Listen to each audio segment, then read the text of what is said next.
Hey guys, welcome to The Daily Athlete. This is episode 9. Today I'm going to go through standings, especially over the Christmas period, over the New Year period where we have holidays. We tend to have a lot of gatherings, a lot of socialising, a lot of going out, and that tends to involve a lot of standing and a lot of sitting as well. So I'm going to go through standing today.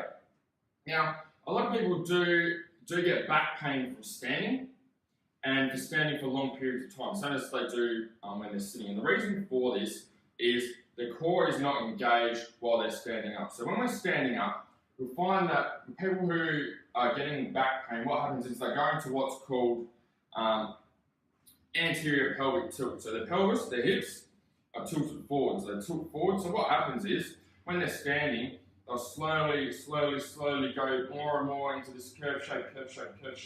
So the hips will tilt forward. And they'll get pulled into hyperextension. So there'll be this big curve in the lower back. And what this means is that in order to create stability for the spine, the load in the spine is now being put into the lumbar spine, into the lower back. So with our spine, what we want to make sure is that all the vertebrae are stacked over each other and they're able to support each other. So think of a big tower, or think of a stack of dominoes. We have all those dominoes laid perfectly on both sides. We can probably stack it pretty high. If we stack those dominoes out, one out here, one over here, one over here, one over here, they're all going to be uneven. We're not going to be able to stack it as high, and it's not going to be able to take as much load.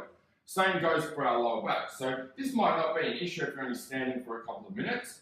If we're standing for a long period of time, so just so we're at a party or we're at a gathering, at some sort of family function, standing up for a while, and this isn't turned on, what's happening is this is going into extension and there's been a heap of load put on the lower back, and that's what's causing the lower back pain. So the way to fix that is to actually activate our core. So when we're activating our core, we're not actually tensing, we're actually pulling back. So almost pulling our stomach towards our lower back, okay? So the other way we can do this, hopefully you get me on camera here, we'll see.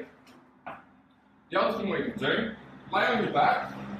What you're going to do is you're going to push your lower back to the floor, okay? Now what you'll notice is that your hips will tip back into a neutral position.